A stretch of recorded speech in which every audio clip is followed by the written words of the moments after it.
Hey guys, so today I thought I'd briefly go through the layout that I use in Reaper using the GGD Periphery 4 drum kit, the one that I've used for quite a few recordings now for DBD, just to go through how to route it, how I would go about programming a little bit of Midi, maybe for a section for a song, just to give you an idea. So we'll start out with a blank track.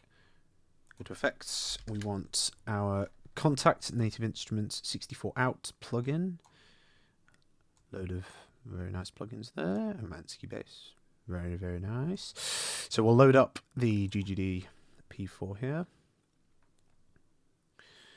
So down here we have a load of pre-done outputs here that I've had previously from a plugin. So down here we've got a load of outputs previously from this template. So what we're going to do is we're just going to go up to here. We're going to get rid of these. I would always recommend doing this, but I'm doing this in a very weird order. But that'll become clear in a moment. So at the moment we're not getting any sound out of anything. We can see things happening over here in the top right of the plugin window, but we're not actually hearing anything. So what we're going to want to do, going to go back into outputs, and we're going to want to create some channels, ironically the same amount of channels that I just deleted. So in this particular instance we're going to want 11. Now I would always make it a practice, if you're starting from scratch making a template for yourself, it would always be a good idea to click onto this just to delete any channels that might still be knocking around. I mean, here for example we've got one here. We don't want that getting in the way or doing anything, so it's always a good idea just to clean it out so you've got exactly the right amount of channels that you want. So I'm going to click OK, give it a second, and here we go.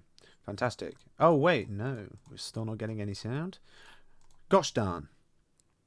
So what we're going to want to do now is we're going to have to route it.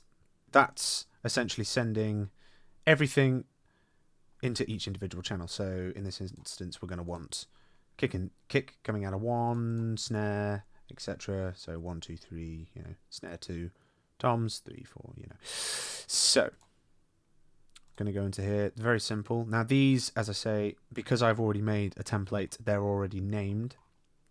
So if you're coming into this for the first time, you'll probably be presented with a load of plugins that look a bit like this. Now don't be overwhelmed by this, it's very simple. You're literally going to want to have to do unassigned 1, 2 to the first one, 3, 4, etc, etc, etc.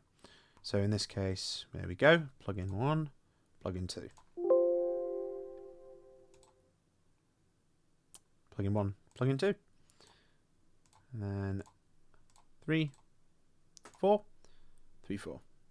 Getting the idea? So that's going to be wanting to be all the way for each one. 1, 2, 3, 4, 5, 6, etc, etc, etc.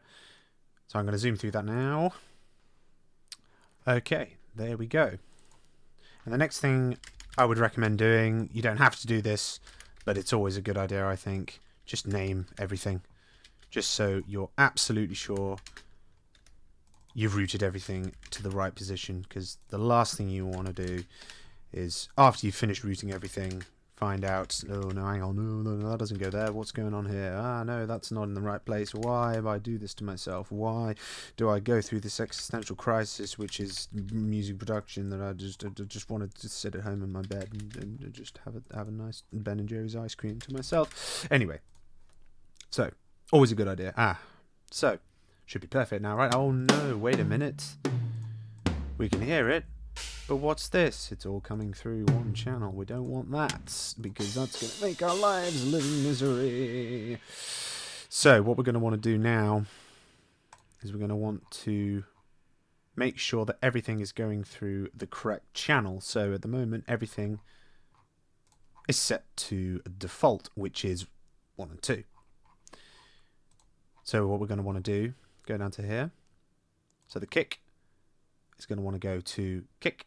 And that's another reason for naming your channels, is these will then get picked up as these channels. So instead of having to find unassigned 47, you have to find kick and just send it to that. And it's a lot easier, a lot quicker. You may have to close the plugin, in which case I'd recommend saving it just in case, just up here. But reopening it, they'll all come up exactly as you want them. I would highly recommend doing that. So kick is going to kick. Heads, of course, you want to go to the heads, and room wants to go to room. So if we go back to that now, there you go. You've got things coming through correctly, hunky-dory. And you're going to want to do exactly the same thing for everything else. So your snare, your toms. Now this is where things get a little bit sort of how you want it to be. So I quite like having a close mic, hats sent to a hi-hat channel, rides to a ride channel. If you wanted, you could maybe just make a cymbal bus here, so just put all of the ride, the hats, all the cymbals and everything into a cymbal bus. I don't personally like doing that. I like having the hats individually, giving me a bit more balance, a bit more mixing power. Same with the ride. All the other ones, the loud, noisy, splishy, splashy things, I'll send all of those to the cymbal bus. And then obviously again we want to go them sending to the heads and to the room. Excellent. So we should be all sorted now. Oh, wait a minute, not quite. So although we can see things happening down here, things look to be pretty nice, routed to the right places, we're still not actually hearing anything. So our next stage, we're going to close that off. So we're going to want to create 11 individual tracks. And now comes a little bit of a fiddly bit. So what we're going to want to do is we're going to want to send this channel, which is obviously your GGD plugin. You want to be sending it to each one of these. So there's an easy way to do that, which is just to drag drop. There you'll see a little jack input there. So you're just dragging and dropping. There we go. Very nice, very nice. After you've done all of the routing, again, I would highly recommend naming your channels. Okay, so now what we want to do is we want to send all of our outputs that we did in here to each of these individual tracks. So to do that, we need to click on the root button here. You're brought up with this nice little window. Down here, we see the receive from the contact track, which is track 1 at the moment, no name. And down here, we have our audio 1 and 2 sending to 1 and 2. Now we're going to want to change this one from stereo source from 1 and 2 to 3 and 4, because if you remember from earlier, that's where we sent our snare drum. So if we go back into contact, click on our snare, is now coming through our snare channel because we've sent it to 3 and 4. Now we've got our snare working, we're going to want to do exactly the same thing with every other channel. So snare was 3 and 4, this one 5 and 6, and that'll be your tom 1. Then same again, 7 and 8. You get the idea. Editor, let's skip ahead a little bit.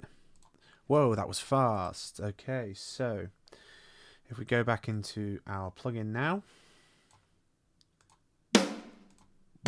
we can see there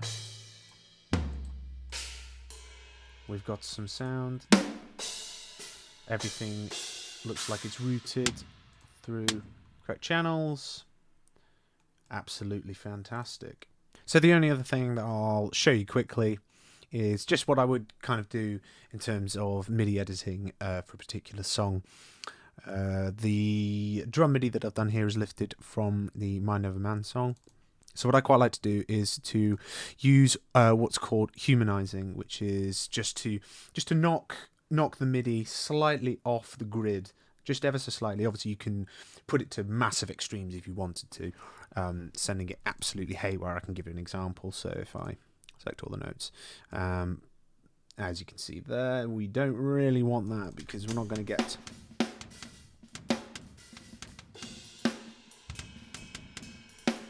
the next Tool song sounding a bit weird, bit overly funky for my liking. Anyway, so I like to use that just ever so slightly, just to knock it ever so slightly off the grid, giving it a bit more of a human vibe. I may do that with the velocity as well, just a tiniest amount, just again to give it a little bit more of a human feel. In terms of the hits, particularly the heavier ones. If you're sort of wailing on a cymbal for long periods of time, if it's the same velocity all the way through, it can start to become a little bit fatiguing on the ears for a listener.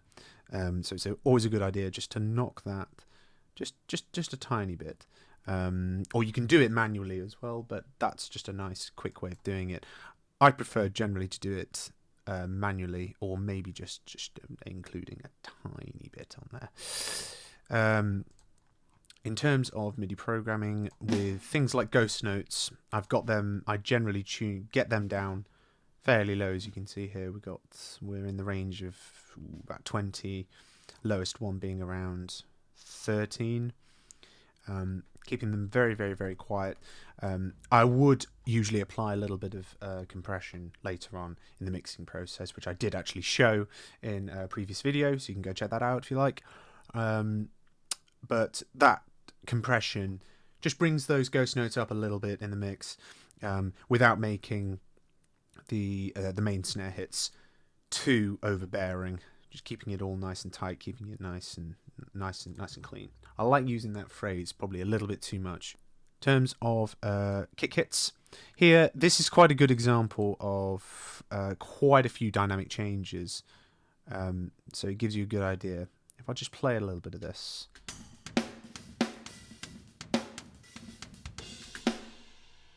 So you can hear there, these kicks here I've got down just a tiny bit below the velocity of the main kick, the driving force of the beat kick.